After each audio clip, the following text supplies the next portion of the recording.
Today I'm going to share with you 4 important but unfortunately uncomfortable rules about retirement. And I'm going to save the most important one to last, so be sure to watch until then. The first one is the famous 4% rule, which gives you a guideline as to whether or not you have enough money to retire. That rule is based on a fairly volatile portfolio. When Benson did his study, it was based on portfolios anywhere from 50% exposure to stocks to 70% exposure to stocks. And certainly as you get closer to a 70% stock portfolio, that's not a low risk portfolio. So there's a fair amount of volatility. So buckle up and be ready for that. The second one's related to that, which is unfortunately there is no bulletproof portfolio. Right? There's portfolios that have worked in the past and should work in the future, but it doesn't mean that there's not going to be bumps in the road and there's not going to be surprises, right? The SEC has a guideline where we've all heard this in ads. Past performance is not indicative of future performance. And there's a reason the SEC wants people to put that in their ads, because it's very true. Right? What moves markets are things that we can't think about ahead of time. There's surprises at some level. Some of them are huge surprises, like the pandemic certainly was for me a huge surprise. Like the financial crisis in 2007, 2008, less of a surprise for me, but still a surprise.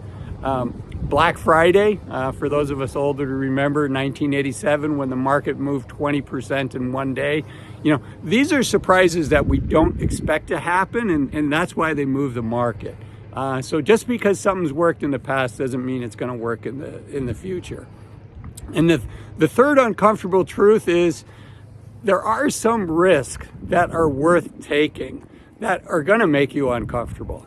And I think the best example of that is if you have a financial plan put together professionally, it's likely, or even if you do it on the internet, it's likely going to give you a likelihood of success. And one of the things you'll notice is none of those plans will ever say it's 100% likely to succeed, right? I think you want to be in the 90% range.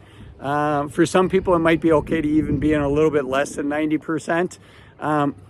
But I think the price that you pay, certainly when you're at 95% likely of succeeding, the uncomfortable truth is what you have to give up in order to go from 95% likelihood of succeeding to 99% is probably not a price that you want to pay.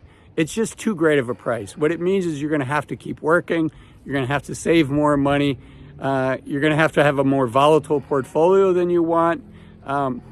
And or you're going to spend less money in retirement. And frankly, I just don't think any of those are worth it, right? These plans are not written in stone, right? You don't know when you're going to die. You don't know what tax rates are going to be, even for when you file your taxes next year for this calendar year. So how the heck are we supposed to know what it's going to be in 20 years and 30 years, et cetera? So I think that's a risk worth taking, but it is going to make you uncomfortable. And finally, before I get to the last risk, which again I think is the most important one, I have a quick favor to ask.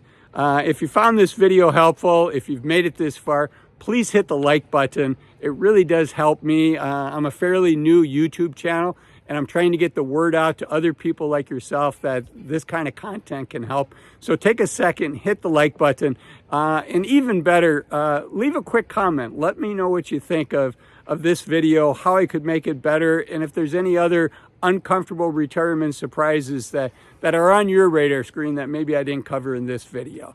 So now on to what I consider to be the most important uncomfortable truth. And that is, if you're 60 years old, and most of us watching these videos are either 60 or pretty close to 60, and you know, retirement's on the horizon. That's why we're watching videos like this. But if you're 60 years old, the uncomfortable truth is you likely have less than 1,000 weeks remaining of healthy active time. Let that sink in for a second. 1,000 weeks. That's not a lot of time, right? So we want to make sure that we're making the most of it. And I'm sorry to put this uncomfortable truth on your plate, but better you think about it now and you're intentional in how you spend your time and you just go after it, right? When we were younger, we could put things off for longer and longer. But as we get older, the cost of doing that is much higher because we just don't have as much time left. So those are the 4 uncomfortable retirement truths. I hope you found it helpful. Till next time, I'm Azul, reminding you to take full advantage of the youth of your senior years. Remember, you're only young once. Use this time wisely.